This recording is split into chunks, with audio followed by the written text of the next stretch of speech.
Bueno, pues en este martes 23 de noviembre, siendo las 2 de la tarde con 9 minutos, damos por inaugurada la mesa de periodismo con Temoris Greco, que ya está ahí. Temoris, buenas tardes. Hola, hola, hola. Pues con la novedad tengo una buena noticia, que a ver cómo le cae al señor Cuellar. Pero mira, nos escuchó mi papá la semana pasada y me recordó algo así que ¿cómo no? Mi bisabuela, su abuela, nació en León, Guanajuato. Anda. Y de hecho, ahora recordé que ella contaba con mucho orgullo de dos tíos suyos, que fueron generales de Juárez, del presidente Juárez. Imagínate hasta dónde se remonta el general Sóstenes Rocha y el general Florencio Antillón, que incluso liberó la ciudad de Guanajuato en la retoma del país con la derrota de los franceses. O sea, hasta allá se va la cosa. Entonces yo digo, pues si Porfirio, que no tenía ningún antecesor, héroe de los liberales, ni mucho menos de Juárez, pudo ser candidato, pues yo también me puedo pues apuntar y ser ahora que cuando toquen elecciones, el aspirante número 122 a la candidatura de Morena, ¿no? O 123 o algo así. Ándale, qué buena noticia. Ahora en una de estas vas a salir pariente de Arnoldo Cuellar, tío, sobrino, primo, alguna cosa. Pues igual, porque mira, o es así, o me afilio al Yunque, prefiero por la vía de los generales juaristas. Sí, yo creo que sí es mejor. Arnoldo Cuellar, ya guanajuatizado de entrada a este programa, dinos por favor, buenas tardes, ¿cómo estás? Hola, muy bien, muchas gracias. No, bueno, pues la noticia sí me deja anonadado. El Parque Florencio Antillón frente al Palacio de Gobierno en Guanajuato y la estatua del general Sóstenes Rocha son ahí dos símbolos muy importantes de un palacio de gobierno abandonado, Temoris y Julio, y al que le vendría muy bien que el cártel de la cana se hiciera ahí presente con un candidato. Lo rescataremos. Porque el gobernador Diego Sinue Rodríguez, recuerden que rentó un edificio inteligente porque paga ahí un dineral en el puerto interior de Silao al empresario mismo al que luego le regalaron un kinder, que por cierto ya devolvió, o dijo que va a devolver, y ya no va a la capital del estado, cuando incluso la letra de la Constitución dice que es la sede de los poderes. Entonces, pues, bienvenido al rescate. La única duda que me queda es por qué partido, mi estimado Temoris, porque no, pues por el es único el frente de todos contra el PAN en Guanajuato, porque así como a nivel nacional es todos contra Morena. Pues mira, yo por si acaso ya vengo de blanquiazul. Mira, de veras, sí. Temoris, candidato, ya lo es de Guanajuato, algo así podemos empezar a... Miren, la cosa está tan complicada que Arturo Rodríguez ha preferido no presentarse, seguramente porque tenía información privilegiada de que se iba a formalizar ahora este eje regional guanajuatizado. Hoy no va a estar con nosotros Arturo por alguna actividad de índole periodística que ha tenido que realizar, pero bueno, desde aquí lo saludamos. Le podemos dar la Fiscalía de Guanajuato. La Fiscalía, si Arturo Rodríguez, ¿te lo imaginas de fiscal ahí? Yo si un día hiciera una película sobre Francisco y Madero, ponía a Arturo Rodríguez de actor. Me parece que tiene un gran parecido con Madero. Sí. Incluso raíces probablemente, acuérdate que era pues coahuilense sí. En el fondo. Sí. Sí. Así es. Bueno, pues vamos a empezar. Temoris Greco, ¿cómo has visto tanto el acuerdo publicado por el presidente de la República en el Diario Oficial de la Federación ayer sobre estos temas de las obras de infraestructura prioritarias o de seguridad nacional o estratégicas? ¿Cómo lo ves el documento en sí? Y en segundo lugar, las reacciones que ha suscitado. Por favor, Temoris. Pues estaba escuchando lo que decía el presidente de la República esta mañana, en donde dijo pues que lo malinterpretan, que le buscan por todos lados, que nada más le quieren hallar errores, que cómo se sienta, que cómo se viste, y también en sus decisiones como esta. Dice que al final de cuentas es solamente para facilitar el Tren Maya, que no lo bloqueen con una multitud de amparos y que no pretende ocultar nada. Pero el decreto no dice Tren Maya o especifica una temporalidad o una regionalidad.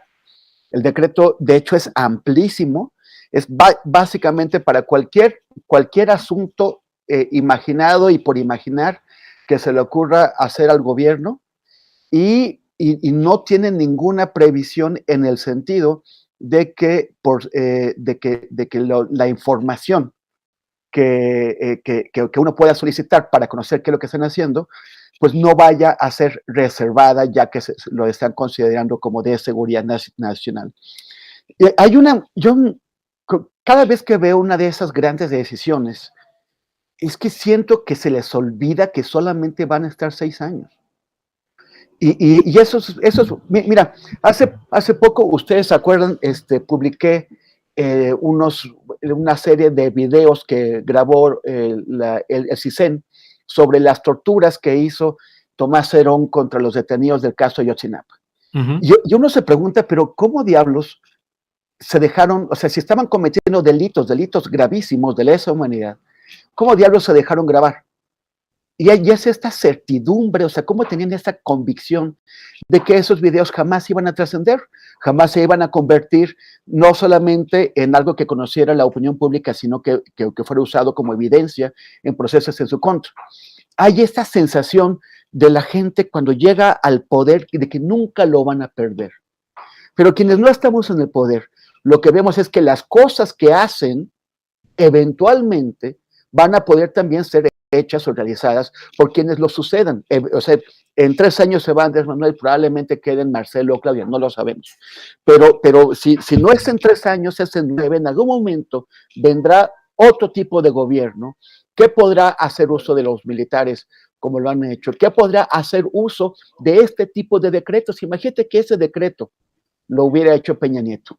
Obviamente que nos hubiéramos ido a la yugular, nos hubiera parecido inaceptable, porque se están colocando, o sea, en el, yo creo que el legítimo afán de evitar un sabotaje legal a sus proyectos, se están saltando las trancas. Y ya hace un momento, Carolina Rocha estaba mencionando, por ejemplo, el tema del impacto ambiental, que es vital. O sea, tienen en 5 días, tendrán que tener todo allanado para que, aunque no se haya hecho los estudios o verificado los estudios correspondientes. Entonces, se podrán pasar por encima, lo que ella ponía el ejemplo de los manglares, pero las selvas o los derechos de las comunidades, de la gente que vive ahí. A mí me parece que es peligroso, que no se pusieron límites, no se limitaron al Tren Maya, no se limitaron, no dijeron, no están actuando bajo el principio de máxima publicidad y de transparencia, y sobre todo que como lo hacen ellos, lo van a poder hacer otros, y entonces quienes defienden esto ahora, ya después no les va a gustar. Gracias, Temoris.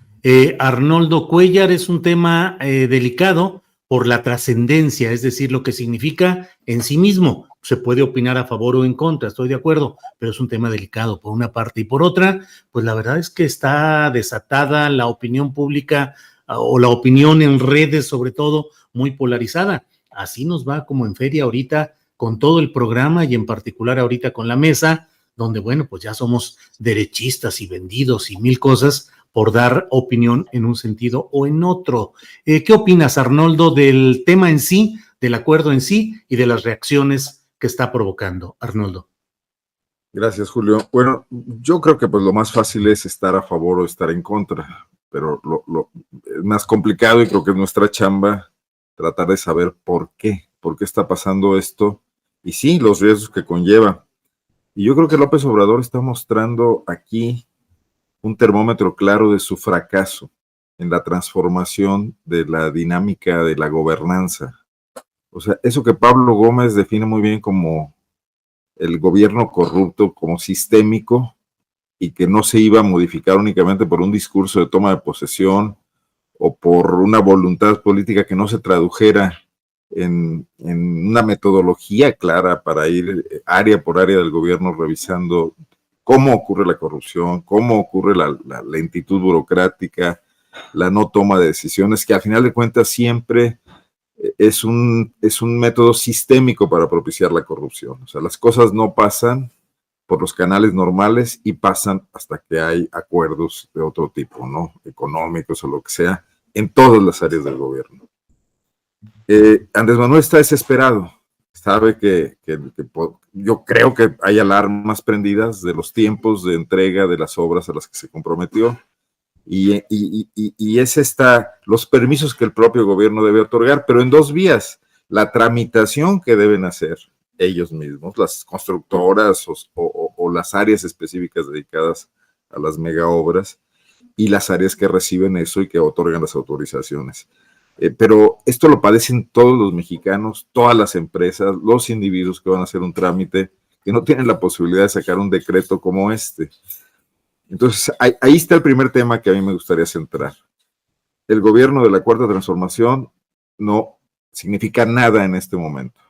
Creo que está peor que algunos momentos de los gobiernos anteriores, porque la parálisis provocada por la austeridad y que justifica muchísimo la inacción de los burócratas, les da un elemento adicional, tiene al gobierno paralizado en todas las áreas. Y hay unas particularmente preocupantes, las ambientales, las de persecución de la justicia, donde Gertz, hemos dicho, y que forma parte sin duda de la Cuarta Transformación con toda su autonomía, tampoco funciona ahí prácticamente nada.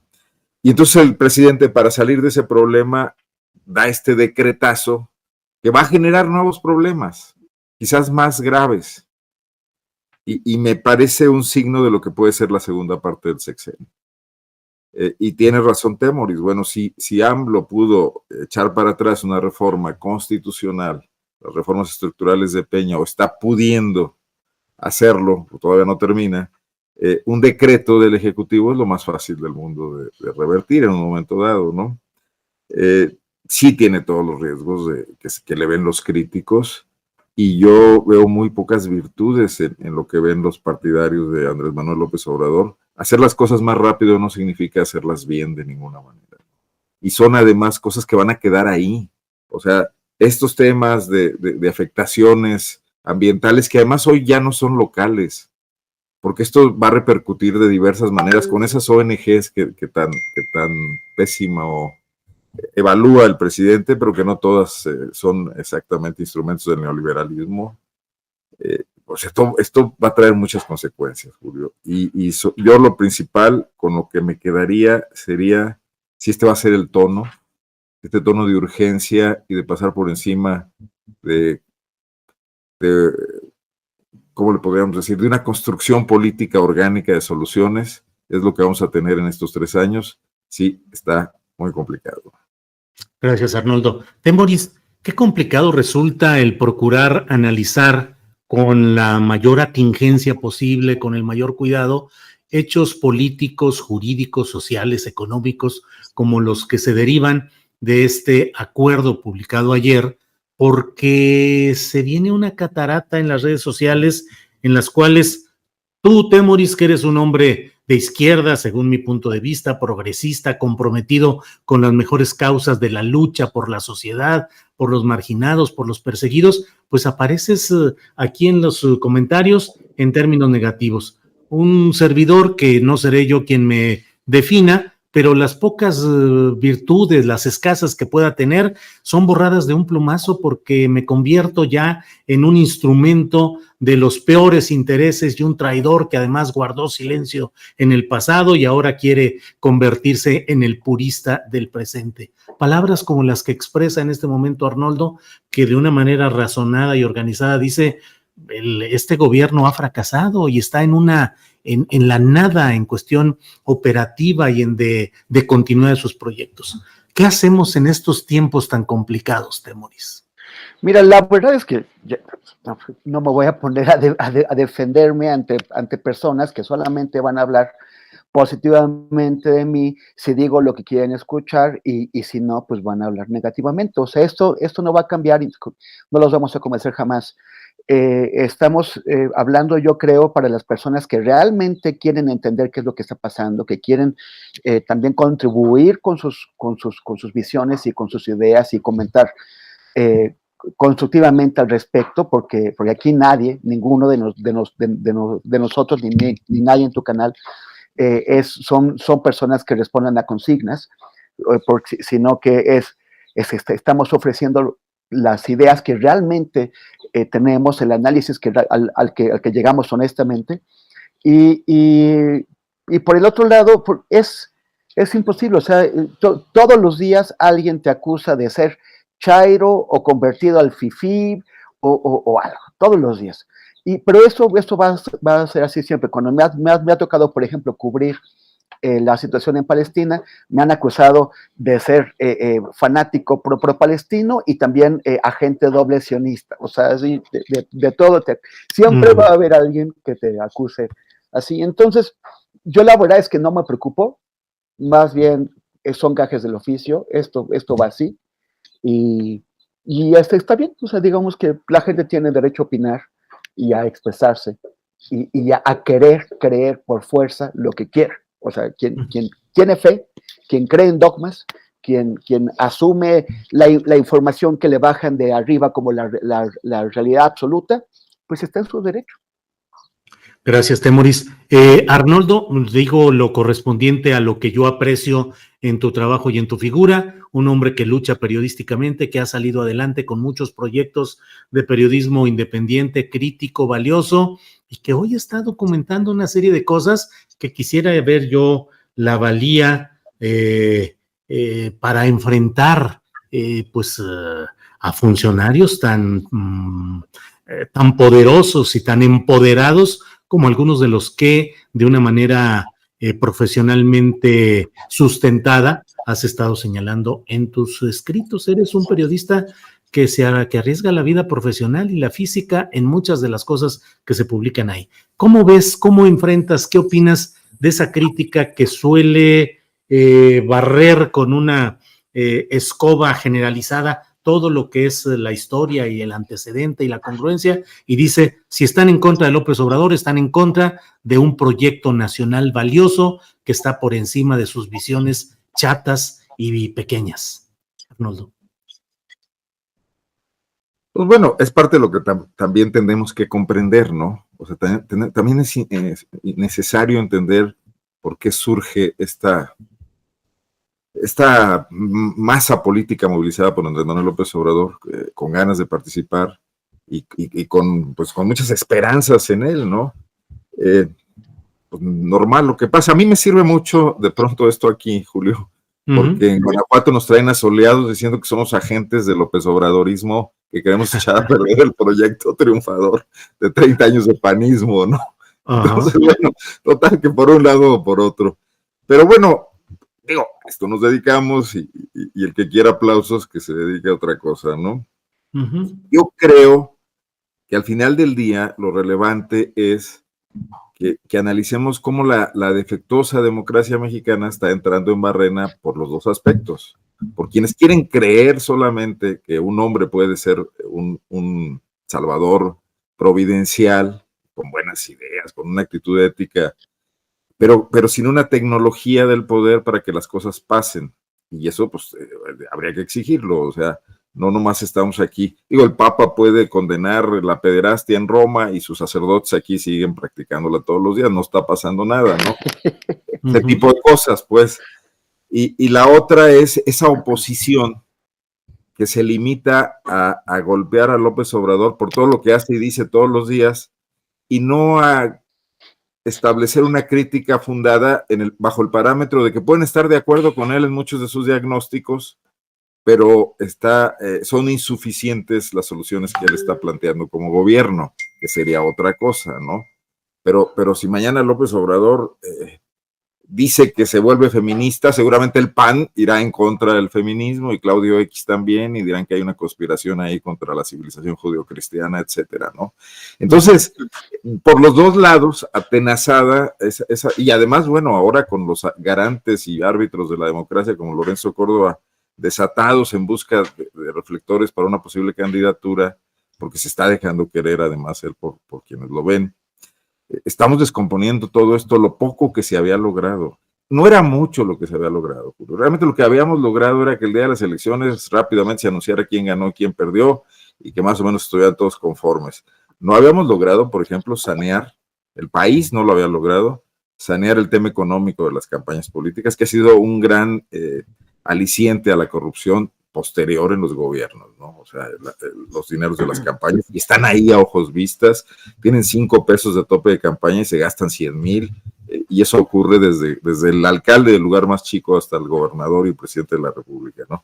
Entonces, tenemos serios retos, y la polémica que se está alimentando con esto, pues va a meter en mayores conflictos, que tampoco debería espantarnos, porque al final hay que trascender ese escenario artificial en el que nos hemos venido moviendo, ese debate en la superficie de muchas cosas, pues para tocar algunos fondos, ¿no? Yo supongo que esas huestes López Obradoristas que participan en política, pues deberán evolucionar de alguna manera, ¿no? Deberán ser críticas de su partido que no logra ofrecer soluciones, deberán seguir teniendo una participación política cuando concluya el ciclo político de Andrés Manuel López Obrador, y eso no será malo, ¿no? Y ojalá, en el lado contrario, todas esas derechas que van ahora sí que desde el PRD, el PRI, el PAN, Frena, los discípulos de Vox, etcétera, y el radicalismo, también organicen de alguna manera su participación política, ¿no? O sea, nos esperan tiempos turbulentos. O sea que estas rechiflas de ahorita en el chat es lo de menos. Muy bien, Arnoldo, gracias. Temoris, pues continuando con los temas delicados, peliagudos, polémicos, ¿qué opinas de las palabras del general secretario de la Defensa Nacional, Luis Crescencio Sandoval, en el discurso del 20 de noviembre, en el que pronunció palabras que también generaron una polarización de opiniones respecto a si estaba llamando a apoyar a la Cuarta Transformación o no? ¿Cuál es tu opinión, Temoris? Pues mira, o sea, lo primero es poner esas palabras en contexto, ¿no? O sea, están denunciándolas como si fuera la primera vez en que el ejército se pliega a las posturas o a los proyectos del presidente en turno. Nuestro compañero periodista Salvador Camarena publica hoy en una columna, o sea, él se puso a hacer la tarea y se puso a buscar declaraciones de los militares en sexenios anteriores. Y encontró que con Zedillo, no sé si ya no fue con Salinas, empieza su recuento con Zedillo, pero con cada presidente, el general secretario del momento se ha plegado a las órdenes del presidente, se ha plegado al proyecto del presidente, ha criticado a quienes critican al presidente. El último, o sea, Salvador Cienfuegos habló de plano de defender las reformas estructurales de Peña Nieto. O sea, no es una novedad. El ejército tiende a demostrar su lealtad no con la república, no con la nación, sino con la persona que en ese momento tiene a su cargo el poder ejecutivo. Como si representara a la nación. Es un problema de confusión de los militares que no distinguen entre el presidente, la institución y el conjunto de los poderes federales y la soberanía, que en una república como la nuestra, la soberanía no la tiene el presidente, no la tienen los poderes, esos son solamente los encargados del titular de la soberanía, que es el pueblo. Entonces, el ejército lo ha hecho siempre. Hay que darles unas clases de teoría política y constitucional, pero no es novedad. Deberían dejar de hacerlo. O sea, esa tendría que ser la última ocasión, porque ellos se deben al pueblo, no se deben al presidente. Entonces, nada más están, en su afán de demostrarle lealtad, solamente demuestran su ignorancia y su confusión. Gracias, Temoris. Sobre este mismo tema de las declaraciones del general Sandoval el 20 de noviembre, Arnoldo Cuellar, por favor. Me ganó la mención, Temoris, al artículo de Salvador Camarena, que sí está muy interesante, y que es un ejercicio simple de memoria, ¿eh? Sí, discurso de la Sedena, textos y contextos. Dicen todos los secretarios de la Defensa Nacional de los últimos sexenios, hubo, a pesar de nuestra corta o veleidosa memoria, un tono eminentemente político en sus discursos. Adelante, Arnoldo. Político y coyuntural, ¿no? O sea, pues van y le dicen al presidente que está muy bien lo que está haciendo. Y además siempre han sido recíprocamente pagados con grandes privilegios los generales, ¿no? Estos negocios siempre los han hecho y nadie se mete con ellos y nunca ha habido muchas investigaciones ni mucha transparencia en lo que hacen. Ese sector está ahí privilegiado, cuidado, hicieron la revolución, se retiraron después y dejaron a los civiles, siempre conservaron ese espacio, no lo han perdido, son, aunque joven, son una casta, ¿no? Y van para allá que vuelan, digo, conforme pasan los años. Y, entonces, hicieron lo que siempre hacen. El debate es que hoy, bueno, pues, todo lo que huela a respaldo a AMLO va a ser fuertemente criticado por sus opositores políticos, pero otra vez con análisis chatos, porque yo creo que no están leyendo más allá. Sí hay temas preocupantes en esta pretendida conversión del ejército en una empresa, porque sí es ya sacarlos de los cuarteles y darles mucho más poder. Y además lugares donde también es posible que haya prácticas corruptas. Y no están exentos de ninguna manera, como no lo están nadie, ni los, ya mencionamos aquí a los sacerdotes, por supuesto, menos que nadie, pero absolutamente nadie. Para eso es el equilibrio en una democracia, para eso hay que cuidar, para eso es la división de poderes elemental, ¿no? Entonces, la crítica al general Crescencio Sandoval me parece que no tiene sentido. En todo caso, ¿quién lo invitó a que diera ese discurso? Él fue a hacer lo mismo que hacen los militares todo el tiempo en ese tipo de eventos, ¿no? Y que no criticaban los panistas y no criticaban, por supuesto, a los priistas. Entonces yo regreso un poco a lo que me viene preocupando mucho. Es que y mira, leía hoy lo que pasó en las elecciones de Chile, ¿no? Donde se radicaliza la derecha y la izquierda, pero sobre la base de un enorme abstencionismo, de inconformidad con todos los partidos políticos. Creo que vamos caminando muy a prisa hacia allá y que la bocanada de aire fresco que significó el discurso de López Obrador, más que la estructura política de Morena en el 2018, se puede diluir rápidamente, no en el ejercicio de su gobierno, creo que ahí enfrenta otras cosas, sino de cara a futuras gestas electorales en este país, ¿no? Donde permanece la insatisfacción y no hay quien nos esté dando el menor atisbo de que está entendiendo las cosas y que puede iniciar un camino de retorno del deterioro que hemos venido sufriendo, ¿no? Y que se manifiesta, bueno, pues no lo olvidemos, en esta violencia desatada, en esta pérdida de territorios. O sea, ¿qué tiene que hacer el ejército construyendo y administrando cuando, si ya decidieron sacarlo a las calles por el tema de la seguridad y esa batalla se está perdiendo a ojos vistas? Porque la guerra se define así, ¿no? Ocupación de territorios. Y el narco y las fuerzas estas, hoy Julio, leíamos que en San Luis Potosí, debes tener noticias, surgió un nuevo grupo criminal, ¿no? Local, y se pasean a sus anchas y no hay quien los enfrente. Eso sí parece ser muy preocupante. Hay una quiebra ahí de territorios localizados del sur al norte del país y por donde hay 1000 posibilidades de negocios criminales. Uno de ellos sencillamente la migración, ¿no? Que esa va a seguir creciendo y que no van a resolverla cumbres como la que acabamos de ver, ¿no? Gracias, Arnoldo. Temoris, bueno, pues mientras tanto los presidenciables siguen muy movidos. El canciller Marcelo Ebrard en escenarios internacionales, sobre todo con el tema de la lucha contra el tráfico de armas de Estados Unidos hacia México. Claudia Sheinbaum apareciendo en la portada del País Semanal, generando también opiniones encontradas. Ricardo Monreal yendo a cantar al Tenampa y haciendo declaraciones de diversa índole, que por cierto, terminando esta mesa a las 3 de la tarde, invito a que vean la entrevista que tendremos precisamente con Ricardo Monreal, presidente de la Junta de Coordinación Política del Senado. Temoris, ¿cómo ves a los presidenciables? ¿Cómo ves a Claudia en la portada del País Semanal, a Ebrard, a Monreal, en fin? ¿Cómo ves las cosas, Temoris? Pues es que no sé si es lo que estaba pensando Andrés Manuel que iba a ocurrir en el momento en que él mismo dio el pistoletazo de salida de la disputa por la sucesión. Pero era pues previsible.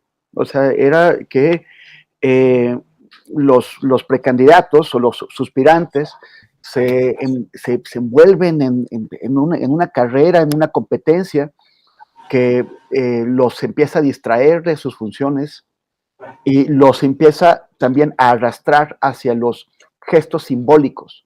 Muchas de las cosas que ha estado haciendo Marcelo Ebrard, por ejemplo, son gestos simbólicos que van absolutamente a ningún lado. Lo de la OEA, lo de los compromisos o sea, México fue a la conferencia sobre el clima absolutamente sin nada. Está entre con Brasil, con Australia, con Suiza, está entre los países que fueron a turistear a la cumbre del clima, pero entonces se inventan que traemos un megaprograma que todo el mundo va a copiar y que vamos a enseñar al resto del mundo a reforestar.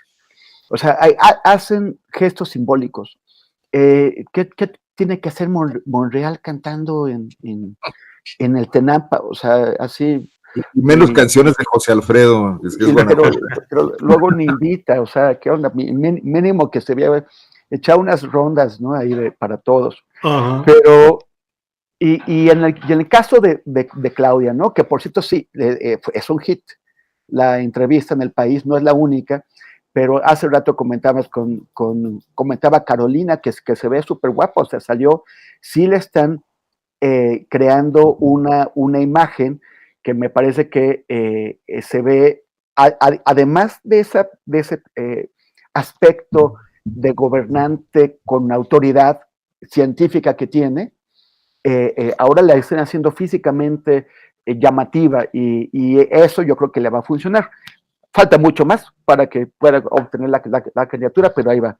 Pero bueno, ya salió en varios medios internacionales, en The Economist, en la BBC, en El País, y luego cuando se le acaben, pues va a salir va a dar entrevistas a los medios nacionales, y cuando se le acaben, ¿qué va a hacer? O sea, va a acabar dándole la entrevista exclusiva a Lord Molecula, o no sé a quién. O sea, se están enfrentando a una dinámica que les va a provocar desgaste durante mucho tiempo. Y mientras tanto, ya también hay gente que está interesada como en promover a Dan Augusto, ¿no? Ya los estás viendo también.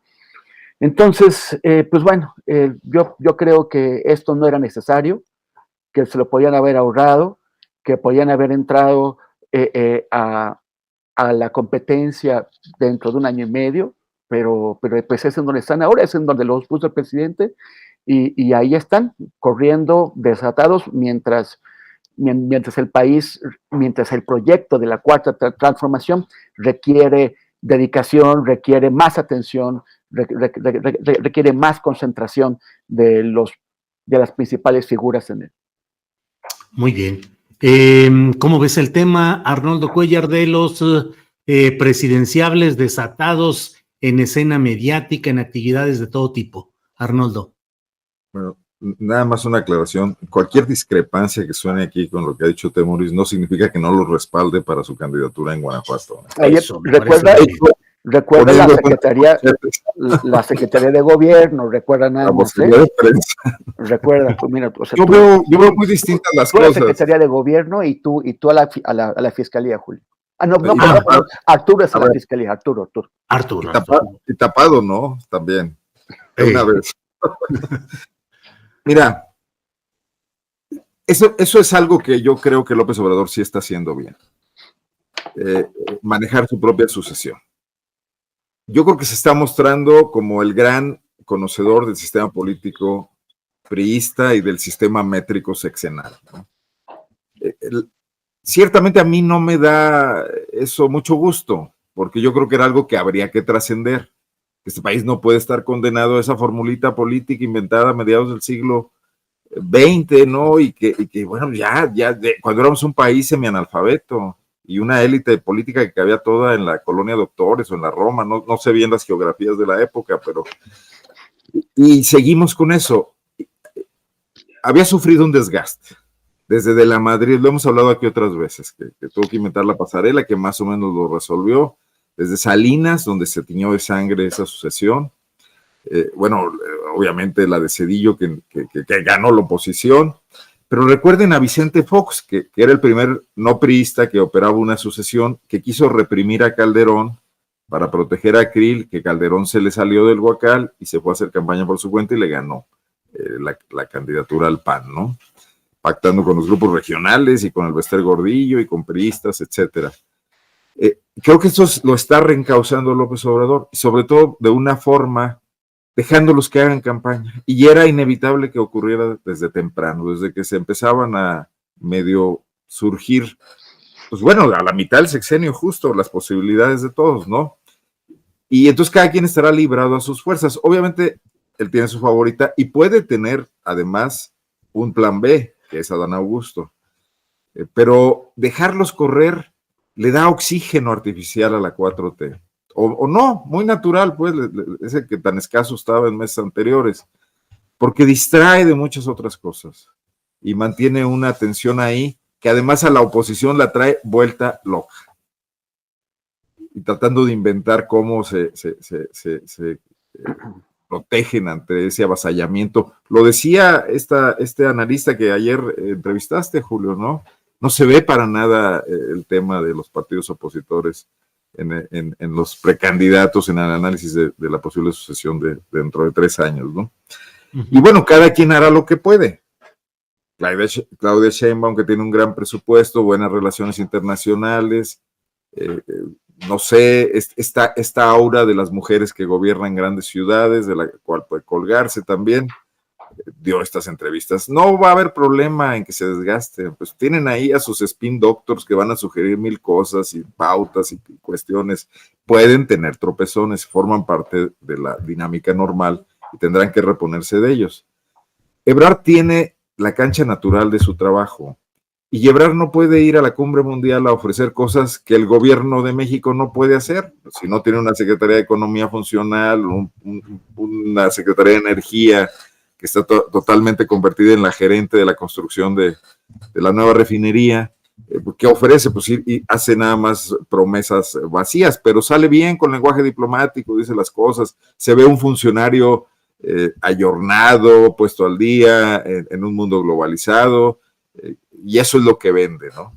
Ya llevó al presidente 2 veces a Estados Unidos en la semana, le ha ido bien al presidente, son méritos para Marcelo, consigue vacunas, etcétera. Al que veo un poco más despistado es a tu entrevistado dentro de un rato, porque irse a cantar al Tenampa me suena como creo que ni a Luis Echeverría se le habría ocurrido eso, no quizás, no sé, no lo veo puesto al día, ¿no? Cuando a su hermano le está estallando el estado de Zacatecas, que es como tú dijiste, su rancho, la hacienda. Oye, pero ¿no te acuerdas de aquel presidente de Ecuador, Abdalá Bucaram, que tenía hasta su grupo los Indomables o una cosa así? Sí, claro.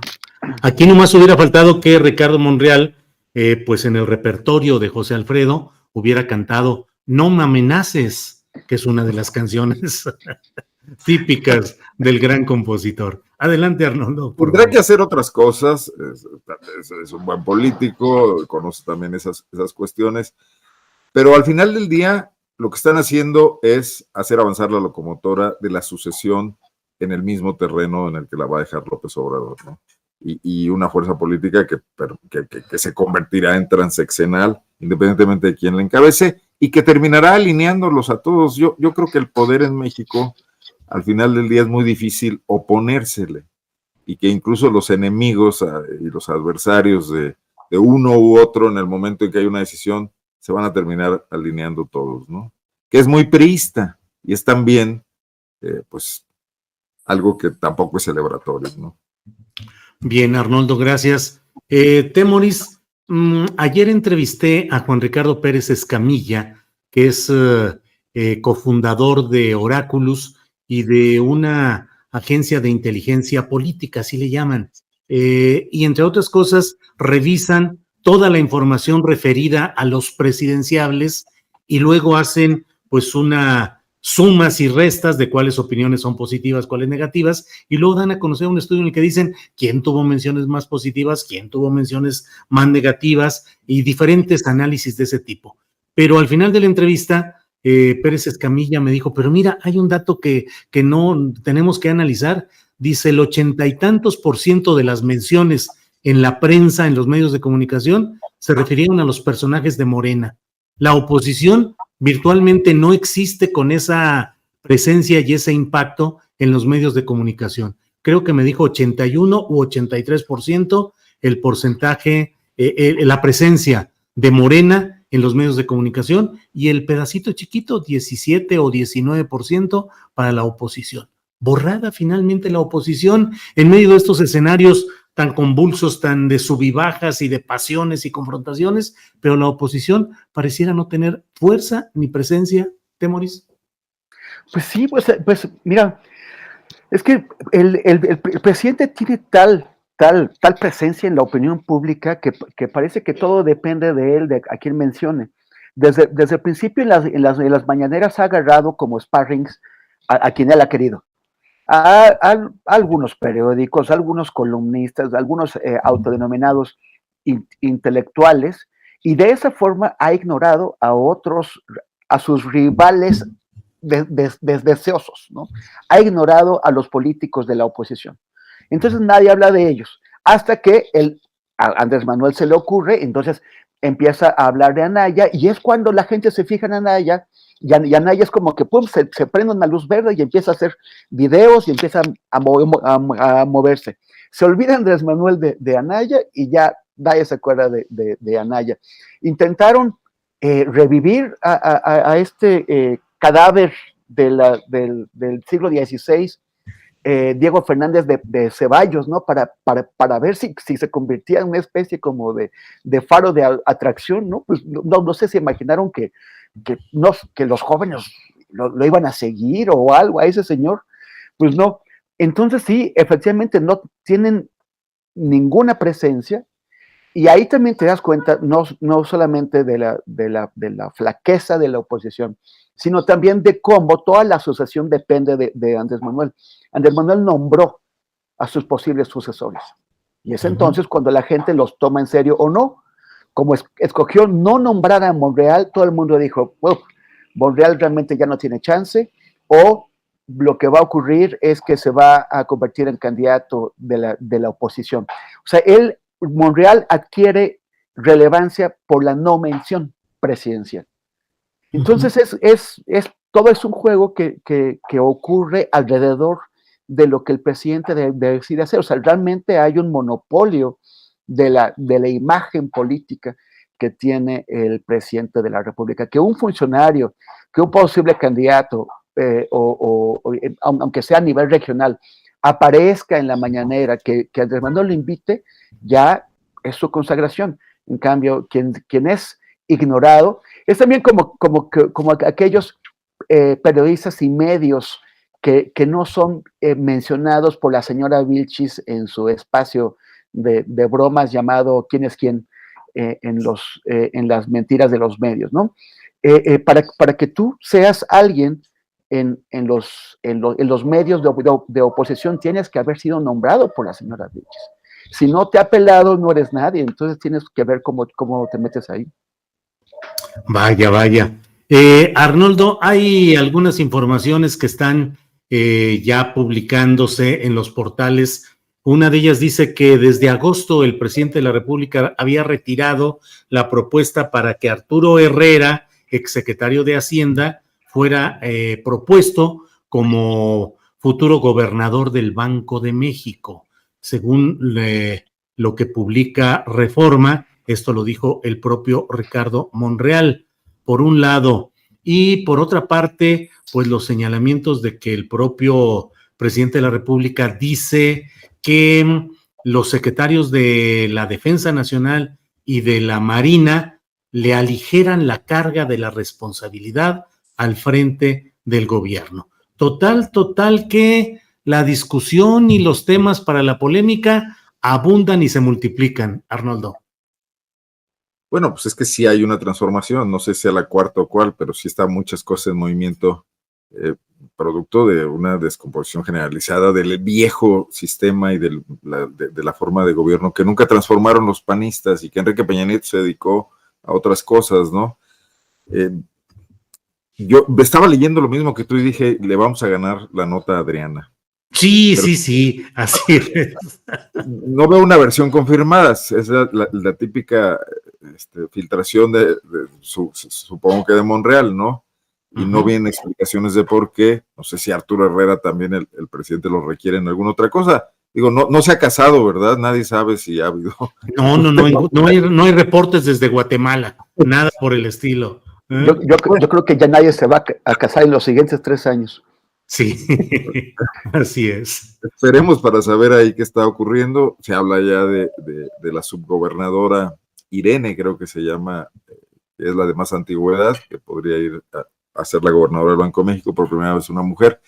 En cuanto a lo otro, es parte de lo que yo afirmaba al principio, o sea, el presidente no haya cómo echar a andar este gobierno, artrítico y totalmente infuncional que heredó, pero de eso se trataba, por eso muchos confiaron y confiamos en él.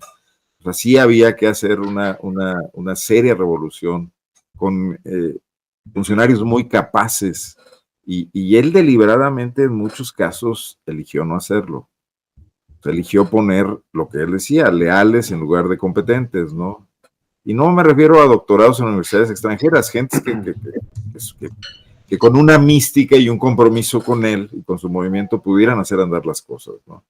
Yo creo que la maniobra de poner a Olga Sánchez Cordero en la Secretaría de Gobernación con un intento de generar una imagen distinta y una Secretaría de los Derechos Humanos, etcétera, era un plan deliberadamente doloso un poco para poder ejercer el control político y la gobernabilidad desde Palacio de Gobierno, ¿no? Desde Palacio Nacional. Y en el pecado se lleva la penitencia porque quedan muchos pendientes y la sobrecarga que trae encima y que hace que esté absolutamente rebasado. Cuando hubiera sido él sí un gran secretario de Gobernación orientado a una cuestión de derechos humanos, pero sin dejar de ser un político conocedor de las entrañas de esa secretaría y del movimiento López Obradorista, donde Olga Sánchez tenía muy poco que hacer, ¿no? Ahora don Augusto va a recuperar el tiempo perdido, lo cual es muy difícil. No veo que tampoco el nuevo secretario de Hacienda esté, bueno, el ejemplo es la designación de Pablo Gómez hecha en la oficina de Adán Augusto y no en la oficina de Rogelio Ramírez, ¿no?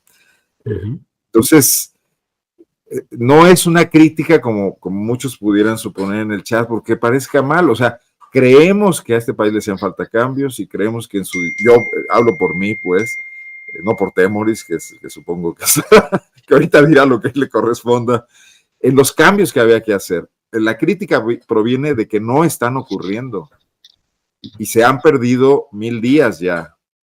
Y en muchas dependencias no está pasando absolutamente nada. ¿Qué decir, por ejemplo, de la Semarnat, que ha tenido ya 3 titulares, ¿no? Una salió porque tomó a destiempo un avión y lo retrasó. Otro porque le filtraron un audio porque se estaba oponiendo a intereses muy claros de empresas, el tema del glifosato, ¿no? Entonces, ¿dónde está ahí la política ambiental que se quiere llevar adelante, ¿no? En un país, lo que tiene que ver con lo que hablamos hace rato, con los compromisos del cambio climático y con el enorme deterioro que tenemos en muchas regiones, ríos ultracontaminados, etcétera, ¿no? Bien, pues muchas gracias. Iniciamos esta plática con Temoris, luego estuvo Arnoldo, así fuimos caminando, así es que pues llegamos al final de esta mesa de periodistas que hoy no tuvo la presencia de Arturo Rodríguez, quien anda seguramente consiguiendo datos, exclusivas, informaciones, filtraciones de todo en su intensa actividad periodística, pero bueno, pues no está Arturo Rodríguez, lo esperamos la próxima semana. Anda chacaleando, ¿Perdón? Seguro anda chacaleando. Sí, y frente a ese eje guanajuatense, reivindicamos el eje de Arturo Rodríguez, coahuilense, y un servidor que nació en Coahuila, aunque he andado para arriba y para abajo en la República Mexicana, pero soy de origen coahuilense, así es que establecemos ahí también un eje para que no haya discusión. Tienes de alguna manera de norte a sur, es probable que llegues a Tabasco algún día. Ándale, a Tabasco, ahí vamos a estar. Temoris, muchas gracias y buenas tardes. Oye, nada más llamar la atención, sobre todo aquellos que creen que somos derechistas embosados. No, hay derechistas de verdad, tan de verdad que están rebasando a la derecha por la derecha. Hace un momento Arnoldo mencionó Chile y es realmente preocupante que el José Antonio Kast, el que quedó en primer lugar, tiene realmente posibilidades de que el 19 de diciembre se convierta en presidente de Chile, y él es parte de un movimiento internacional de extremización de la derecha, en el cual está Javier Milei, quien está intentando hacer lo mismo en Argentina, rebasar a la derecha por la derecha, y tuvo muy buen resultado en Buenos Aires.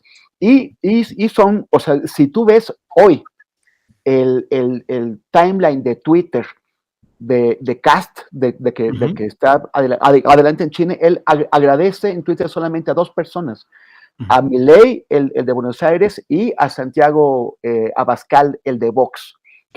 O sea, y es muy peligroso esto. Invito, como siempre, a que me sigan en Twitter, en Facebook, en Instagram, como @Temoris. Muchísimas gracias, queridos, y nos vemos el martes, Julio y Arnoldo, y espero que con nuestro querido Arturo también. Así es, gracias, Temoris. Arnoldo, muchas gracias y buenas tardes. Gracias, Julio. Pendientes de tu entrevista enseguida. Si cantan canciones de José Alfredo, hay que pagar una cuota en Guanajuato. Sí, ya lo sabemos, derechos de autor y derechos electorales e históricos. Gracias, Arnoldo, hasta la próxima. Hasta luego, Temoris, gracias. Hasta luego. Bueno, pues